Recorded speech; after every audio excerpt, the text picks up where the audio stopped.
When I think football, I think of perfect green grass!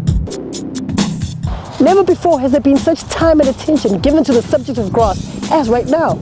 With 6 months to kick off at Soccer City in Soweto, outside of Johannesburg, everyone is looking at the pitch asking, will it be perfect? Meet John. He's the man behind South Africa's finest grass. His company is Evergreen, and it's their job to provide the World Cup stadiums with world-class grass. Good grass for football is Kikuyu. It's a nice, easy-growing grass, and it's aggressive grower, and that's what we plant here in South Africa.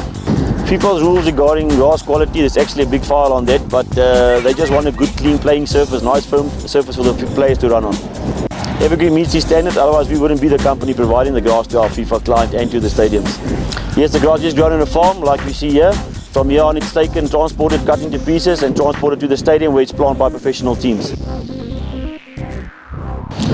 The grass is quite tough. It can handle the punishment of any 22 players running on it or a rugby team rubbing and scrubbing on it. The grass is made for that. That's why we planted the grass on the stadiums. Yeah. It is possible for the grass to die. The grass is a plant. If it doesn't get sufficient rain, water and minerals like fertilizers, the grass can die, yes. If the grass dies at Soccer City, hoping that'll never happen. But if it dies, we have grass that has been growing here before that, and that if the grass dies here, we can quickly cut it from here, strip those and plant new ones and be ready for it. Next time you see glowing green grass on TV, you'll know exactly where it comes from. Not from the stadium, but in a farm many miles away. Talking about green, click on Fakhri's post and see what the Green Point Stadium has to offer. It's Fundo, and I'm out.